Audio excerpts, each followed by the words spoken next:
The day my world fell apart began like any other. The Seville sun filtered through Lucas's curtains, illuminating the pale, haggard face of my 7-year-old son. Leukemia had taken the glow from Lucas's cheeks and the light from his eyes, but that morning, something was different. His breathing was weak and uneven. I called to my husband, Martin, in a trembling voice, "I think we should call the doctor." Martin entered the room, his face full of worry and exhaustion, the same face we had taken turns wearing all this time. Endless nights of caring for Lucas in the faint hope of a miracle. But that morning, we both knew death was near.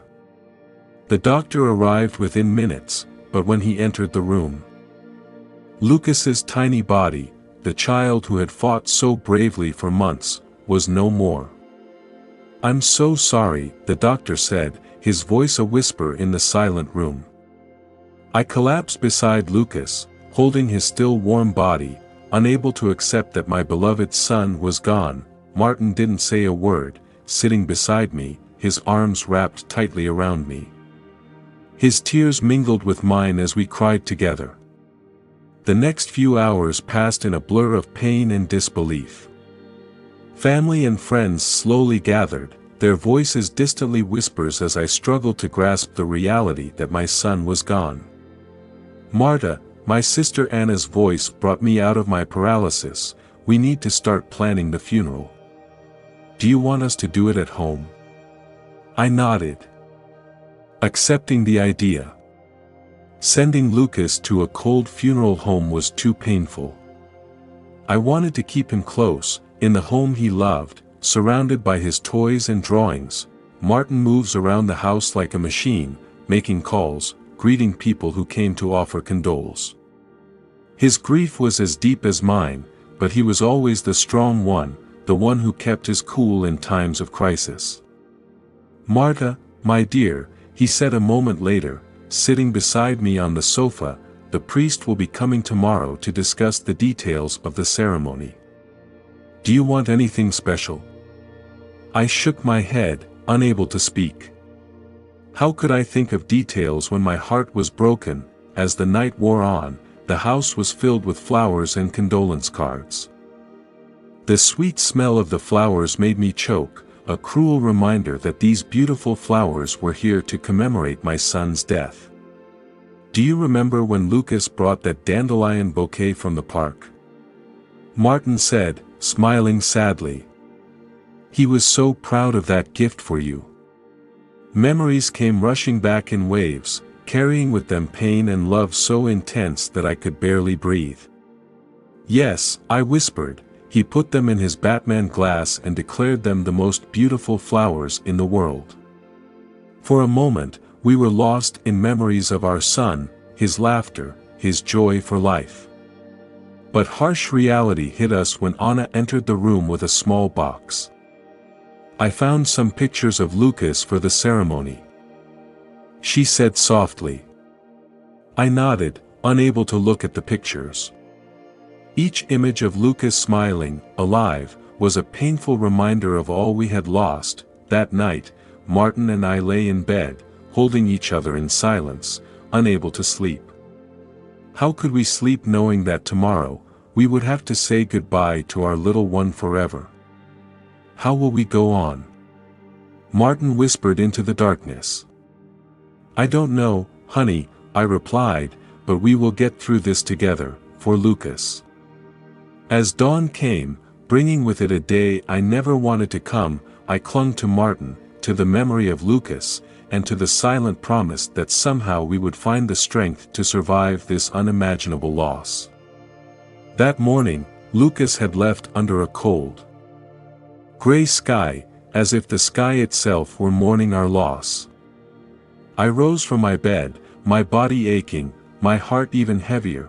Martine got up to make coffee in the kitchen, the only sound breaking the silence being the clinking of cups and the muffled whispers of the first relatives to arrive to help with the funeral arrangements. I walked into the bathroom, deliberately avoiding the mirror. I didn't want to face the image of a mother who had just lost her son. As I washed my face with cold water, Trying to ease the pain that was invading my mind, the phone rang. "Answer the phone." Martine called from the kitchen. I breathed a sigh of relief that I didn't have to talk to anyone right now. A few seconds later, Martine stood in the bathroom doorway, holding the phone and looking bewildered. "It's my mother," he said softly, "she wants to talk to you." I frowned, confused. My mother-in-law had called the day before to express her condolences. What else could I say? Reluctantly, I took the phone from Martine, my voice hoarse from crying and lack of sleep. "Marta, my dear." Her voice rang out, strangely cheerful, at odds with my mood, momentarily unsettling. "I hope I'm not bothering you too soon, but I need your help urgently." I blinked, unable to believe what I was hearing. "Help on a day like this?" "Paula, today," I began, but she interrupted me with her excited tone. "It's about Ignacio's birthday party. You know. He's turning 50 next week, and I want to throw a surprise party. Can you help me organize it? You have a flair for these things." Feeling like I'd been slapped in the face, I froze when she spoke of a party, on the day my son had died. "Paula," I tried to keep my composure, my voice shaking with disbelief and anger. "Today is the day my son, your grandson, Lucas, died. How could you?" "Oh, of course, I'm so sorry," she replied, and for a moment I thought she would realize her mistake. Instead, she continued, "I was going to call you now because I knew you'd be busy later. Let's plan this party. How about we meet tomorrow to discuss the details?" Anger erupted inside me like a volcano. The tears that had dried up all morning began to flow again. "How dare you!" I shouted into the phone, "My son, your grandson, just died, and you want to plan a party?" "Marta, don't be sad," Paula replied, her voice now tinged with concern. "Life has to go on. Ignacio deserves a birthday party." I couldn't take it anymore. With a scream of pain and anger, I hung up the phone so hard I almost broke the phone. Martine, hearing the commotion and realizing the seriousness of the situation, approached me. "What happened?" he asked, placing his hand on my shaking shoulder. Between sobs, I told him about his mother's call. His face went from confusion to surprise to disbelief. "There must be a mistake," he muttered to himself, "she can't be that insensitive." But I knew exactly what I had heard. Without another word, I took out my phone and blocked Paula's number. I couldn't face this, not today. When we were about to say goodbye to our little one forever, Martine tried to comfort me with gentle words, in contrast to the storm of emotions raging inside me.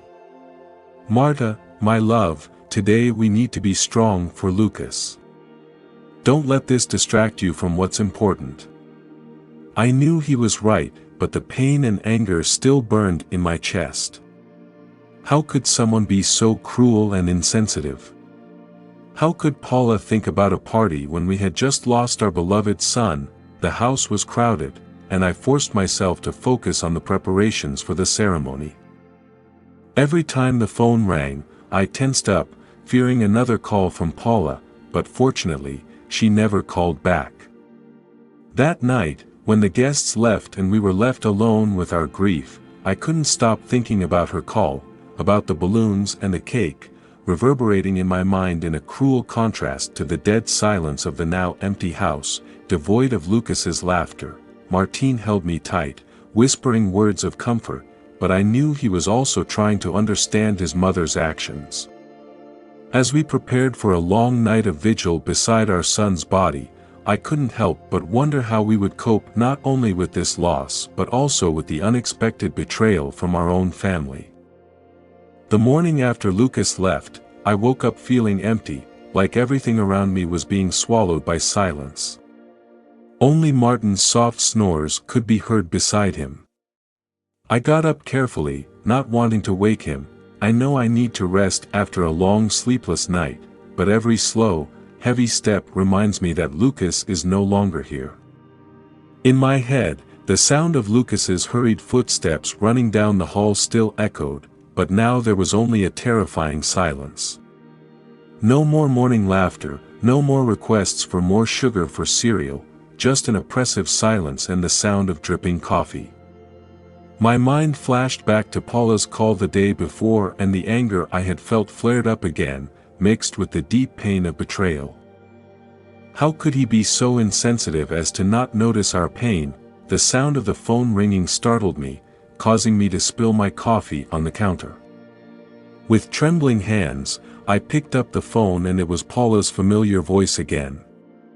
"Dear Marta," her cheerful voice said as if nothing had happened, "I hope you got some rest. I want to talk to you about Ignacio's party. I was thinking about the menu and I couldn't take it anymore." The words I was trying to keep inside suddenly came out like a volcanic eruption. "Enough." I screamed into the phone, "How dare you call again at this hour? How can you talk about the party when we just buried your nephew Lucas?" "Marta, don't be sad." Paula tried to interrupt, but I didn't let her continue. "I don't want to hear about parties or celebrations anymore. My son is dead, Paula, dead. And all you can think about is cake and balloons." I didn't wait for a reply and hung up so hard that the phone bounced off the table. With trembling hands, I tried to block her number. No more calls. No more indifference. No more of this pain, Marta. Martin's voice rang out, startling me. He was standing in the kitchen doorway, his face filled with worry and confusion. "What just happened? Is that your mother?" I nodded, unable to speak, the tears I had been holding back beginning to fall freely. Martin came over, hugged me, whispered an apology into my hair. "This isn't like her at all," he said softly. "Isn't that like her?" I turned to look Martin straight in the eyes I had once seen filled with clarity and sympathy, now filled with a mix of pain and confusion. "Are you saying your mother cares more about Ignacio's party than the fact that her grandson just passed away?" Martin tried to offer an explanation. Maybe it was her way of dealing with grief. Some people cling to normality in the face of loss. "Normal?" I repeated, my voice filled with disbelief. "Martin, there is nothing normal about this. Our son is dead. How can she think of the party right now?" I saw the conflict in her eyes. She was caught between the pain of losing Lucas, her love for me, and her loyalty to her mother. But at that moment I couldn't feel any sympathy for Paula. I blocked her number. I continued in a cold voice. "I've made it clear that I can't face this now. I can't listen to her talk about balloons and cakes when all I can think about is that I'll never see Lucas blow out the candles on my birthday cake again." Martin nodded slowly. "I understand," he said quietly. "I'll try to make her understand. But I don't want to hear any more from Paula or any more explanations. I feel so betrayed and hurt that I can't put it into words." At that moment, I just wanted to lock myself away in my pain. Away from anyone who could ease the loss of Lucas. In my pain and anger, I refused to answer any calls, to see anyone, except Martin. Even with him, conversations were few and far between. What could I say to ease this pain? One afternoon, as I was sorting through Lucas's belongings, a task that broke my heart but was unavoidable, I found the photo he had given to the whole family, including Paula. Seeing it brought a new wave of tears to my eyes. How could Paula ignore Lucas's love for her? How could she not feel his admiration? Martin tried to talk to me about his mother several times, but I refused to listen. The wound was too fresh, the pain too intense. Every time his mother's name was mentioned, I felt my heart break a little more. I needed time. One night, as I lay in bed, the distance between me and Martine was like a chasm. "I can't forgive this, not now," I whispered. Martine was silent, respecting my decision, though I could see the pain in his eyes. He was grieving not only over the loss of Lucas, but also over this family feud that threatened to tear us apart even further. As the weeks passed, my anger toward Paula did not subside. It became a slow burn, fueled by the pain of loss and betrayal. I knew it wasn't good, but I couldn't help it. But fate had other plans for us, plans that would test our limits and force us to confront our grief in ways we could never have imagined. The day Lucas died, the sky was gray and overcast, as if it shared our pain. Our house was quickly filled with family and friends, all with serious faces and condolences that I barely registered. I moved like a machine, accepting hugs and condolences with a forced smile, so fragile that it could break at any moment. The room was surrounded by flowers and photos of Lucas's short but joyful life. Every time I looked at it, my heart broke a little more. Martine was still beside me, his steady hand resting gently on my back, providing a quiet support that I appreciated more than anything I could say. "It's not fair," my sister Anna whispered as she held me close. "He was so young, so full of life." I nodded, unable to speak, the lump in my throat threatening to drown me. Suddenly, a commotion in the entryway caught my attention. Amid the crowd of sad faces, I saw one that made my blood run cold. Paula, my mother-in-law, enter the room. Her face was a mixture of pain and determination. "Marta," she called, moving toward me, "I need to talk to my son." The initial shock quickly gave way to a burning rage. How dare she come here, after all she'd said, after her insensitivity? "Get out," I said, my voice barely a whisper. But Paula continued forward, ignoring the surprised looks of those present. "Please, Marta, listen to me," she begged, reaching out to me. Something inside me suddenly exploded, all the anger, pain, and frustration I'd been holding back for so long burst forth in a frantic scream. "Get out!" I shouted, my voice echoing in the now silent room. "You have no right to be here, not after all you've done." The others present froze, watching the scene with horror and confusion. Paula backed away, surprised by my reaction. "But Marta, I don't care what you want." I interrupted her, moving toward her. "My son is dead, your grandson is dead, and all you can think about is parties. You're a disgrace to being a grandmother." Martine quickly intervened, standing between us. "Mother, please," he said, his voice low but firm, "this is not the time or the place." Paula looked at her son, tears welling up in her eyes, but her gaze remained on me. "Marta, I just want to help," she said, her voice weak. "You're thinking wrong," I shouted over Martine's shoulder. "Get out of here. I don't want you at my son's funeral." The room was filled with uneasy whispers. I saw some of the relatives exchanging worried glances, while others tried to comfort the children who had begun to cry, frightened by the screams. Martine, his face pained, gently took his mother's shoulder. "Let's go, Mother," he said softly as he led her out of the room. By the time they left, my legs felt like they couldn't stand anymore. I collapsed beside Lucas's coffin, sobbing uncontrollably. Anna rushed over and hugged me. "Cry, baby," she whispered, stroking my hair, "let it all out." The rest of the vigil passed in a blur. I barely registered the condolences, the hugs, the sympathetic looks. The scene with Paula replayed over and over in my head, making me feel shame mixed with anger and pain. When Martin returned a few hours later, he sat next to me in silence, but I could feel the tension in his body, the conflict between his loyalty to me and to his mother. "I'm sorry," he said finally, his voice hoarse. "I didn't know she was coming."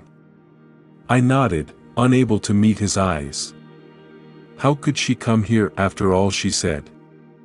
He sighed, his exhaustion evident. "She said she wanted to apologize. But it never happened." I didn't realize how insensitive she was until I talked to her. I let out a bitter laugh. "What a perfect time to do it," I said sarcastically. Martin didn't answer, and his silence hurt me more than any words could.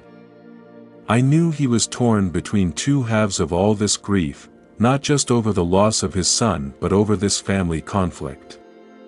As the night wore on and the last guests left, I sat by Lucas's coffin, gently stroking the polished wood. "What would you think of all this, my dear child?" I whispered, tears falling silently. "You were always so happy, so full of love for everyone. You would be so disappointed in me for acting like this." "I'm sorry, my love." I felt Martin's hand on my shoulder, and for the first time since Lucas left, I allowed myself to trust him completely. I cry for our son, for the future he will never have, and for the family that is now torn apart. As the night gives way to a new day, I realize that the road to healing these wounds will be long and arduous. Not only do we have to learn to live without Lucas, but we also have to deal with the turbulent waters that this conflict has created within the family. The funeral will take place tomorrow and will mark the end of this chapter of our lives. But as I prepare to face another day of grief, I can't help but wonder if we can truly recover from this loss, if we can ever become the close-knit family we once were. The weeks following Lucas' funeral became a blur of gray days and endless nights. Our house, once filled with laughter and games, was now as silent as a mausoleum, a painful reminder of what we had lost. I sank into mechanical routines, waking up each morning only because my body demanded it. I made a breakfast I barely touched, cleaned the already spotless rooms, did my best to keep my hands busy and my mind away from the abyss of pain that threatened to swallow me whole. Martin tried to get closer to me. I could see it in his tired eyes and hesitant gestures. But I have built a wall around myself that not even you can breach. Our conversations gradually dwindled to monosyllabic answers and vague gestures. The silence between us grew, like a seemingly unbridgeable chasm. One morning, as I obsessively cleaned Lucas's room for the umpteenth time, I found his favorite teddy bear hidden behind the bed. Feeling as if someone had punched me in the stomach, I knelt down and hugged the bear tightly to my chest. Weeks ago I thought I was exhausted, but the pain is still very intense. Martin's voice rang out from the door, tinged with worry and pain. "My love. Please." But I couldn't answer, the pain was too intense, too cruel. I sat there, rocking back and forth, clinging to the last memory I had of my son. Martin knelt beside me, holding me in his arms for a moment. I allowed myself to sink into his arms, seeking the comfort I had been denying myself. But then, like a flash, the memory of Paula at dawn flashed through my mind, and I suddenly turned around. "I can't," I whispered, my voice hoarse from crying. "I can't do this, Martin." "What can't you do?" she asked softly, confusion and fear evident in her voice. "This is us, this is our family. Every time I look at you, I see Lucas," I said, "and every time I think of Lucas, I remember your mother and the wake. I can't face that." Pain crossed his face like a shadow. "Marta, please don't leave me, not now. I need you and I know you need me too." But I backed away toward the door. "You need to be alone, Martin. Please." As the months passed, my isolation deepened. I refused calls from friends and family, ignored worried texts from my sister, Anna. The outside world became a strange, irrelevant place for me, while I sank deeper into my depression. Martin, true to his word, gave me the space I asked for. Though I could feel his concern and his pain, I could still hear his restless footsteps at night, his quiet sighs on the other side of the bedroom door where we no longer slept together. One afternoon, as I stared blankly out the window, the doorbell rang. I ignored the sound, as I had for weeks. But this time, the person on the other side of the door did not give up. The constant ringing annoyed me more than intrigued me, so I finally staggered to the door. When I opened the door, I found myself face to face with Ignacio, Martin's brother. His usually cheerful face was now serious and worried. "Marta," he said softly, "we need to talk." I was about to close the door, but something in his eyes, determination and compassion, made me hesitate. With a frustrated sigh, I stepped aside to let him in. We sat in the living room, a heavy silence falling over us. Finally, Ignacio said, "Marta, I know you're hurting. We're all hurting, but you can't go on like this, Marta. You're destroying yourself and hurting Martin in the process." Ignacio's words made the old anger begin to boil inside me. "How dare you say that? You don't know what I'm going through. I didn't lose my son." I snapped, my hostility evident. Ignacio didn't back down from my indignation. "You're right, I didn't lose my son. But I lost the nephew I loved like my own, and now I'm watching my brother and sister-in-law grow apart. Marta, you're not only hurting yourself, you're losing someone you love."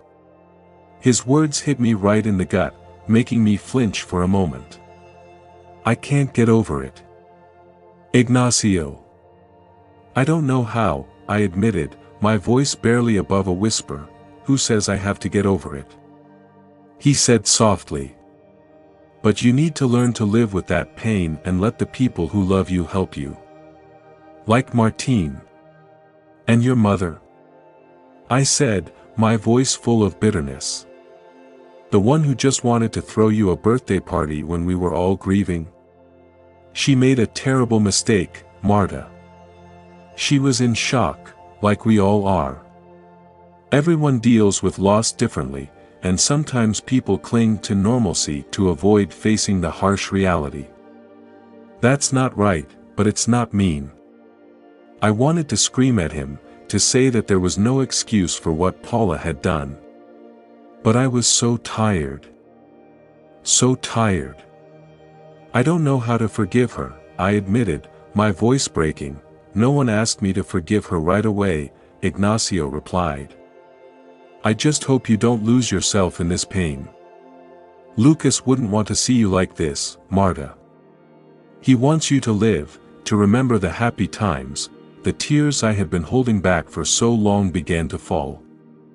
Ignacio stepped forward to hug me, and for the first time since Lucas left, I allowed myself to truly cry, to let go of all the pain and anger I had been holding back. When I calmed down, Ignacio stood up to leave. Before he walked through the door, he stopped, looking at me seriously. "Marta, think about what I said. And please, talk to Martin. He needs you as much as you need him." That night, after Ignacio left, I tossed and turned in bed, his words echoing in my mind. I heard Martin in the living room, his uneven breathing indicating that he couldn't sleep either. After a moment of hesitation, I stood up and walked toward the door. I knocked softly. "Martin," I whispered, "can we talk?" There was a moment of silence, then the door opened. Martin stood there with dark circles under his eyes and a haggard face, but his eyes lit up when he saw me. "Of course," he replied, his voice hoarse from disuse. We sat on the bed, the silence heavy with unspoken emotions. Finally, I took his hand. "I'm sorry," I said softly. "I'm sorry I pushed you away. I didn't know how to handle it all." Martine squeezed my hand. "I'm sorry too. I should have tried harder, I shouldn't have left you alone." "No, we're both lost," I said, "but I think it's time we tried to find each other again." For the first time in weeks, I saw a glimmer of hope in his eyes. He pulled me to him and we hugged, tears streaming down our faces. I knew the road ahead would be difficult, the pain of losing Lucas would never fully go away, and we still had to deal with Paula and the rifts in our family.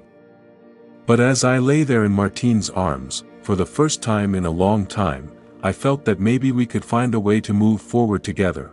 A month later, life slowly began to return to a new rhythm after Lucas's funeral.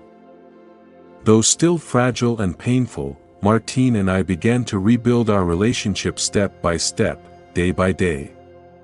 We shared more, talked more, even as the pain continued to be present between us. That Saturday morning, I was in the kitchen making breakfast.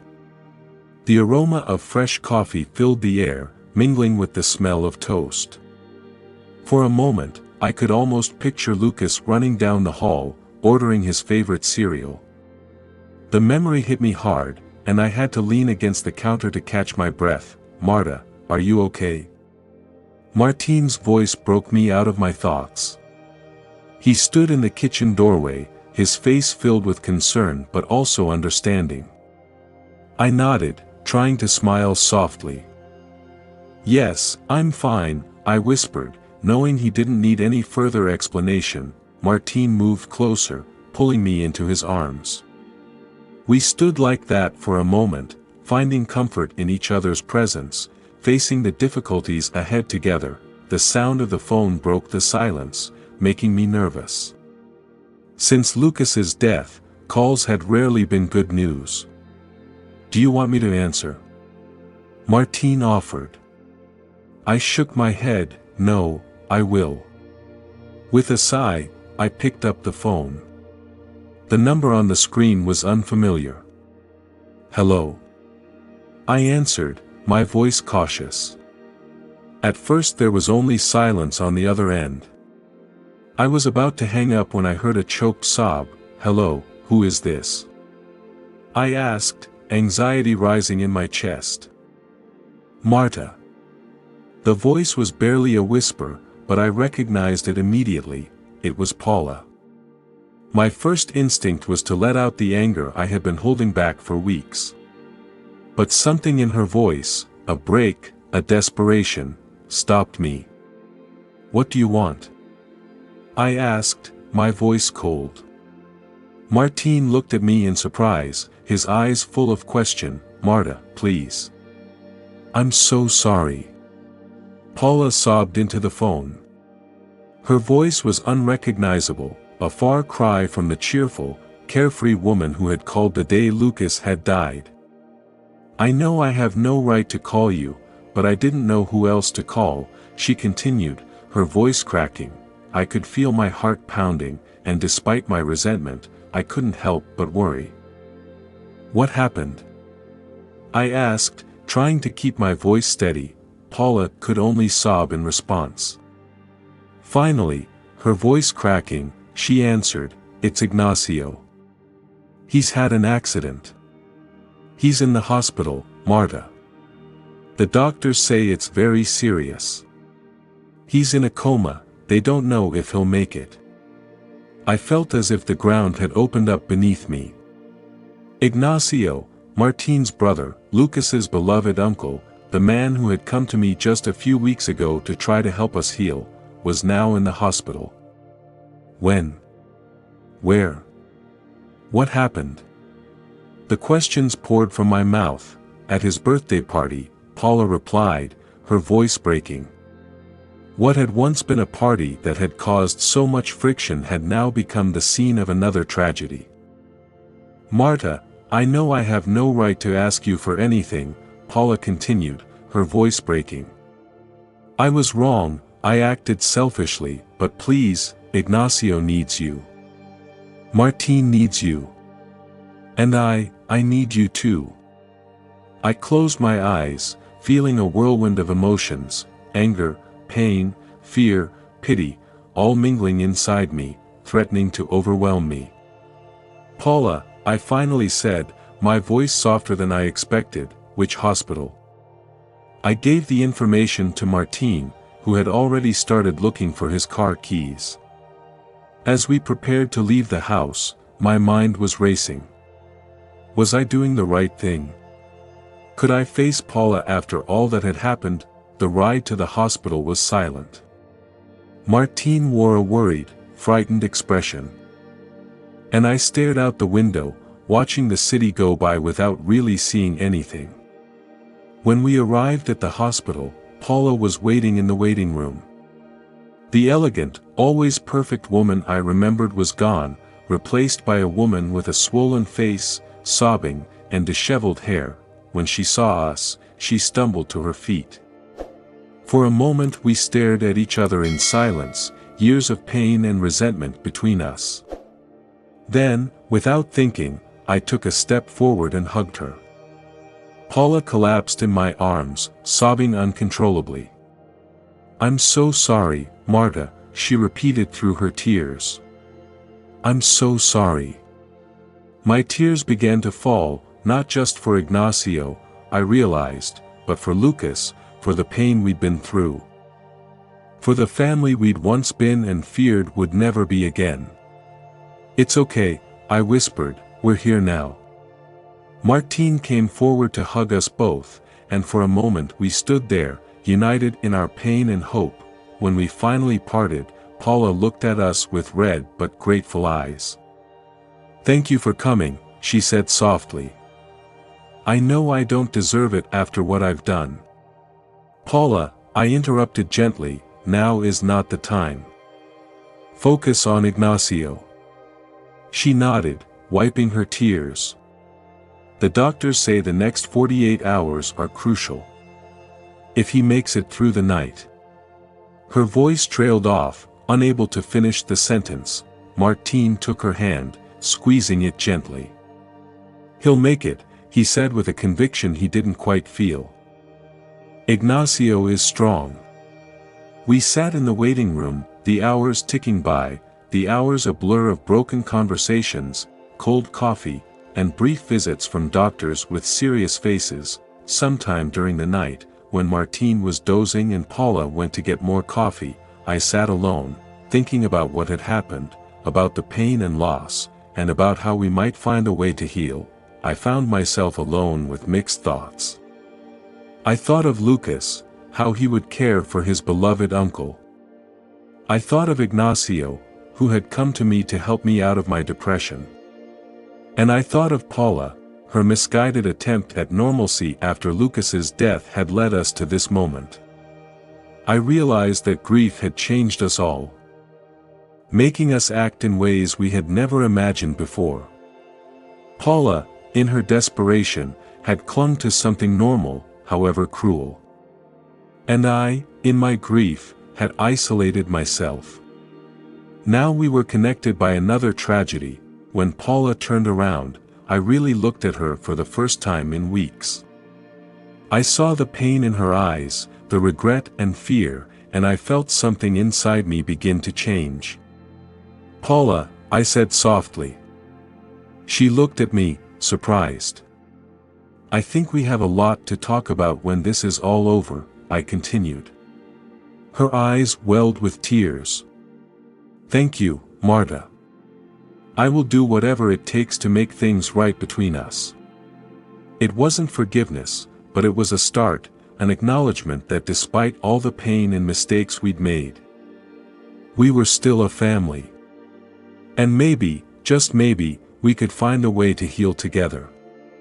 As the night gave way to morning, I found myself praying not just for Ignacio but for all of us, for the strength to endure this new trial, the wisdom to forgive, and the hope that somehow we could emerge stronger and more united than before. The sun began to peek through the hospital windows, bringing with it the promise of a new day and the hope that whatever the future held, we would face it together.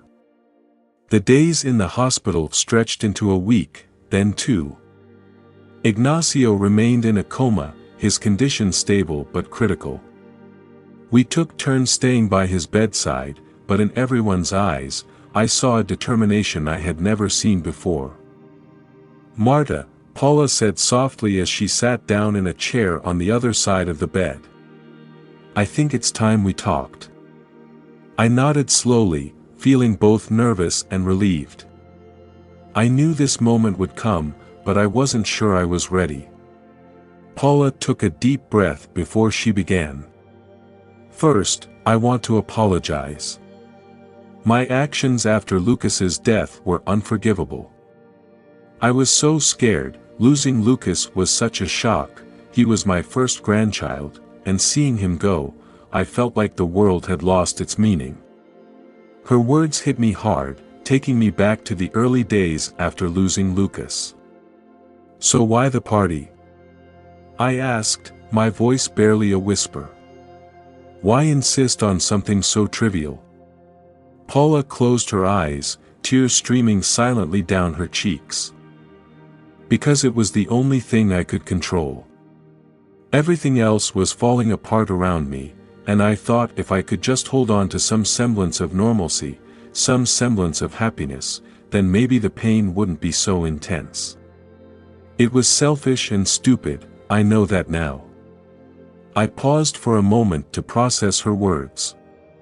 Part of me wanted to cling to the anger, the resentment that had been my shield for so long. But another part, a part that grew with each passing day, understood the fear and desperation that had driven her actions. "I'm sorry too," I said, finally admitting it. "I'm sorry for pushing you away, for building a wall between us.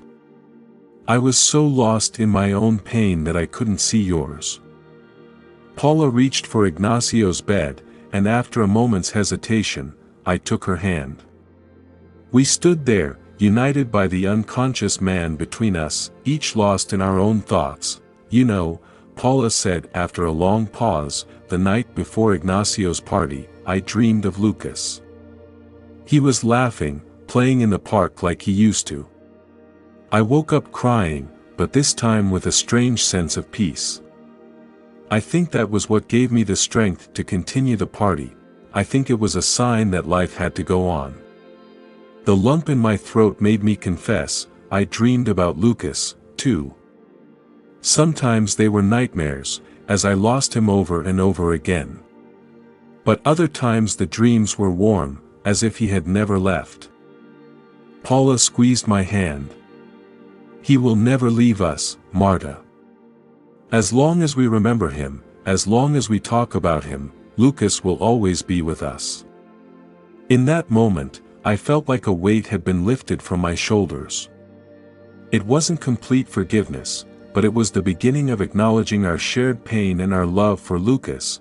We were so engrossed in conversation that at first we didn't notice the slight movement in the bed. Paula was the first to notice. "Ignacio!" she exclaimed, leaning forward. "Marta, I think he's moving."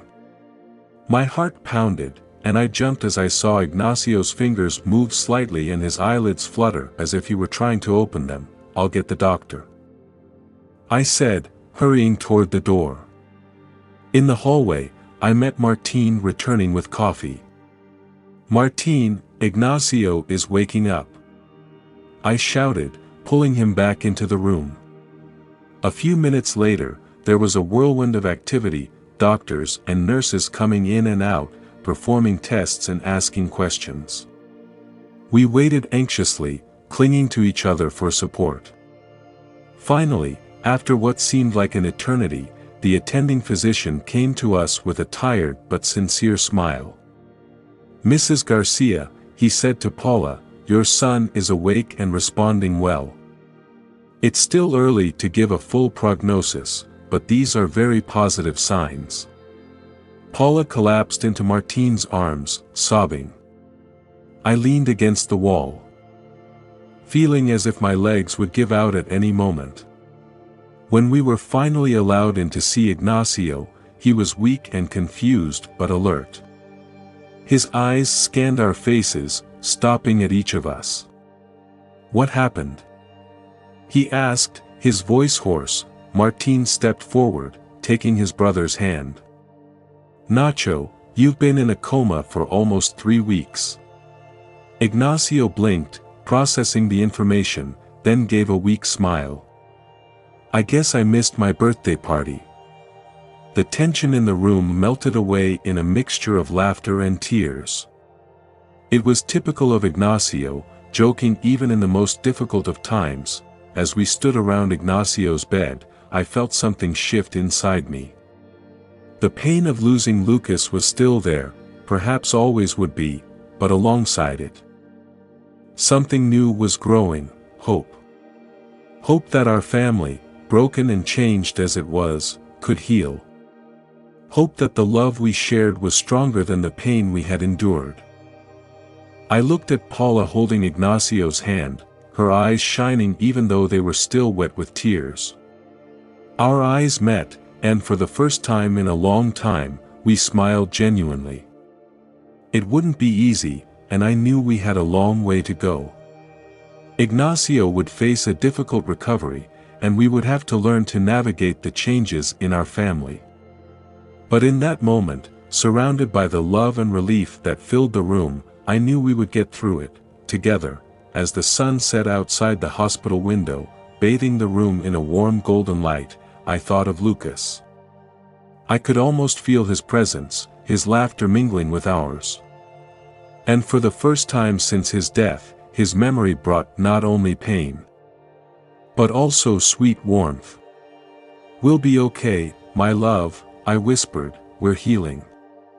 As the night fell, bringing with it the promise of a new day and a new beginning, I felt a peace I hadn't felt in a long time. The road to healing would be long and difficult, but we were no longer alone. We had each other, and Lucas's love would guide us every step of the way.